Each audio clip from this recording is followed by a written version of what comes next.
If you have ever tried to recover from something that is still happening, you already understand in your body what I want to talk about today. Most of what we know about trauma recovery was developed in the context of events that ended.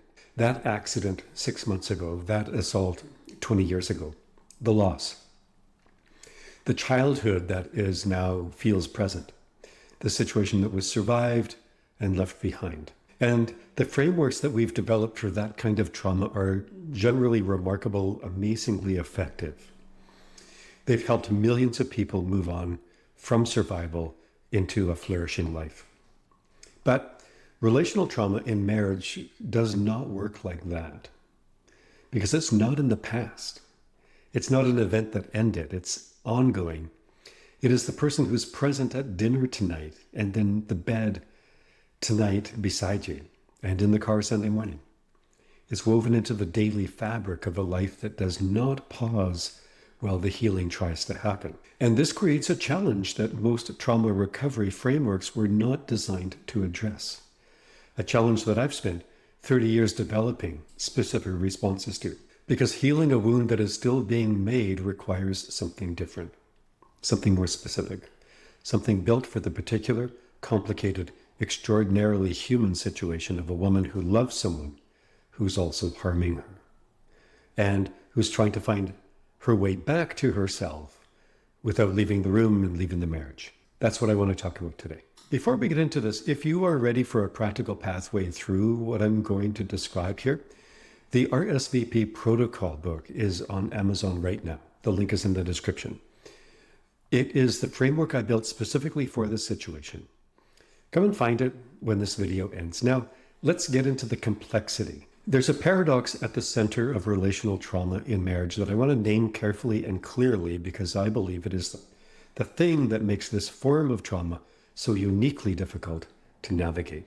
The source of the wound is also the primary attachment figure. In any other context, when a person is harmed, the recovery pathway involves, at its most basic, moving towards safety and away from danger. The nervous system, once the threat has passed, can begin to regulate, and the body can begin to rest, and the work of repair can begin. But when the source of harm is the person you're attached to, the person whose presence your nervous system has been wired to associate with safety, with home, with the resolution of distress, the ordinary recovery pathway does not exist, because moving towards safety and moving towards the person you love are not the same direction. And the nervous system caught between attachment drive and self-protective drive often does what nervous systems do when faced with an irresolvable conflict. It freezes. It fluctuates. It reaches for him and pulls away from him in the same moment. It produces the confusion that women in this situation describe so consistently. The loving and the fearing, the hoping and the knowing, the wanting to go and the wanting to stay, all coexisting in the same interior space at the same time. Do you see? This is not confusion as weakness. This is the nervous system doing its honest best in a situation that it was never designed to have to deal with. In my 13 years of training graduate level counselors at a seminary, I've had to address this gap specifically because most of the trauma frameworks that counselors are trained in were built on a single assumption that does not hold in the context that we're talking about. The assumption that the traumatic situation is over. EMDR therapy, for example, one of the most powerful and evidence-based trauma treatments that we have, it works in significant part by helping the nervous system process a memory as a memory, to update the story the body's telling about a past event, to metabolize something that happened so that it no longer feels present. Trauma is not something you remember. It's something your nervous system learns. If you ever thought, I understand my trauma intellectually, but my body still does not feel safe, this book is written for you. In the Trauma Recovery Blueprint, I introduce the Relational Nervous System Integration Model. It's an integrative framework that bridges polyvagal theory, internal family systems, and EMDR-informed trauma healing. It helps explain how trauma reshapes the body, emotional patterns, relational expectations, and the nervous system itself. This is not simply a book about coping. This is a whole new framework for understanding healing. The Trauma Recovery Blueprint is out now on Amazon. Click the link below for more information. But in relational trauma inside an ongoing marriage, the event is not a memory, right? It's Tuesday afternoon. It is the conversation last night that ended the same way it always ends. It's the atmosphere this morning that she is still inside of as she sits down to try and process it. You cannot metabolize a wound that is still being made. Now, this does not mean that good therapy cannot help. It absolutely can, and I'm going to speak to that in a moment, but it means that the help needs to be specifically designed for this context, for a woman who is healing in motion, who is doing the interior work while remaining in the environment that created the need for it. That specificity is what I built the RSVP protocol and the Trauma Recovery Blueprint around.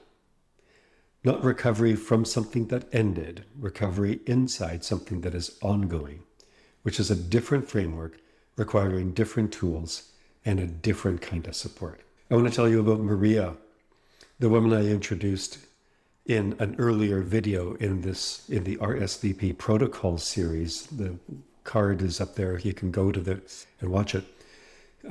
Maria is the person that came from a chaotic home, who married a man who drank and had spent years of her marriage in a cycle of trying harder, controlling more, and finding that neither strategy produced anything but more conflict and more exhaustion. What I didn't tell you in that video was the specific quality of her distress when she first arrived in my office.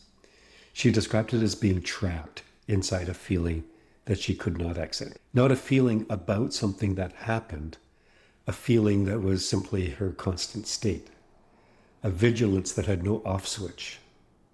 An anger that sat below the surface of every interaction, not because she was an angry person.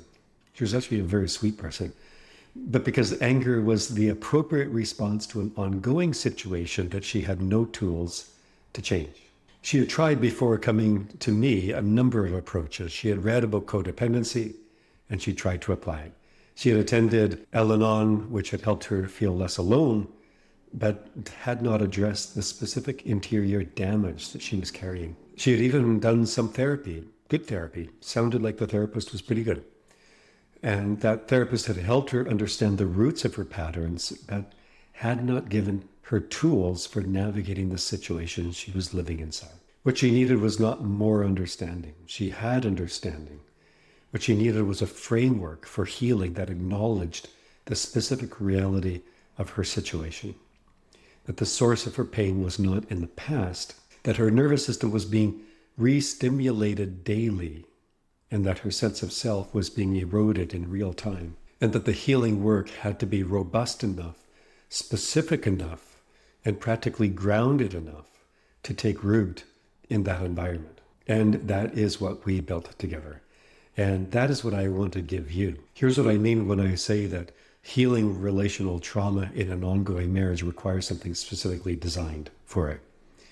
It requires stabilization that does not depend on the environment becoming safe, because the environment may not become safe.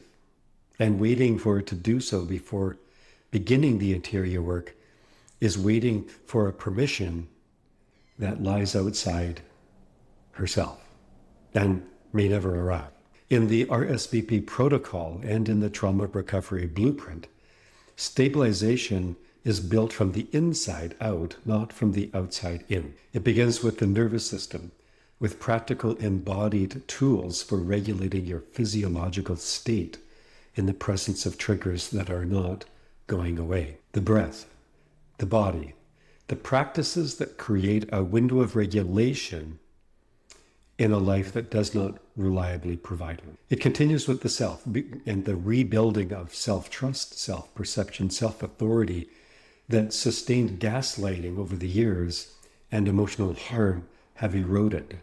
The daily practice of treating your own perceptions as reliable, your own feelings as information, your own needs as legitimate. And it extends into support, because healing a wound that is being remade requires external resources that the marriage itself cannot provide. Community, honest relationships, the company of women who understand your situation without requiring you to justify or defend it.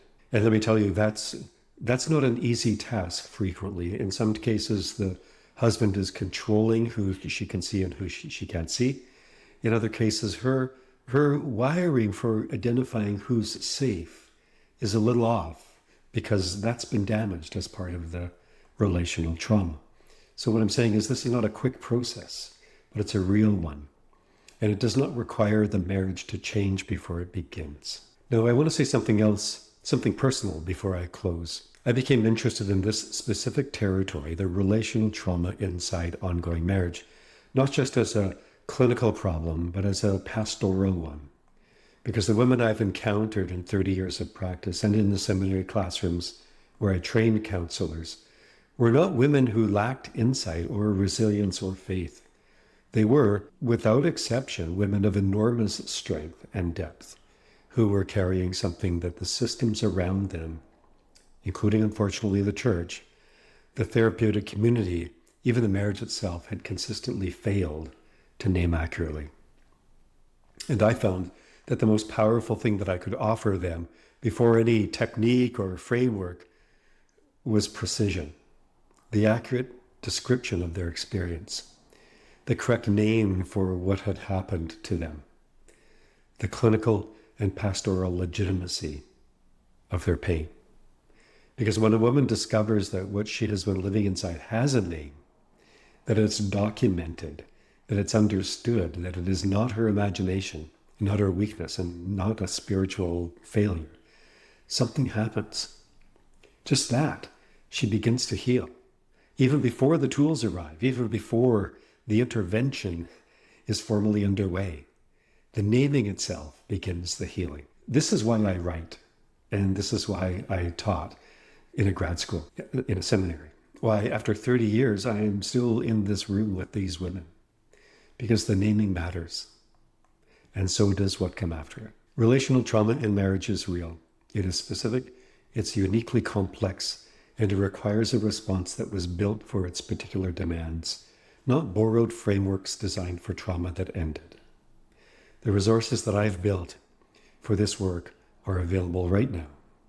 The RSVP protocol, Reclaim Your Life, Your Voice, and Yourself Without Leaving Your Marriage, is the practical framework, the pathway through recognition, stabilization, revitalization, and protection. It begins where you are and takes you somewhere new and better. That's available on Amazon. The link is down below. The Trauma Recovery Blueprint is a deeper companion, the resource I built for people navigating the particular interior damage that relational trauma and other kinds of trauma produces. It goes deeply into the nervous system to self-trust, attachment architecture, polyvagal theory. It goes deep, let me tell you, and provides also regular practical applications in each chapter to provide genuine, durable stabilization from the inside out. That book is also on Amazon. Also, the link is in the description. But also the Detox Your Marriage community is a private space where professional Christian women are living and doing this work. That's available to you today. You do not have to do this alone. The link for that community is in the description. The work is real, the resources are real, and you are exactly the woman these are written for.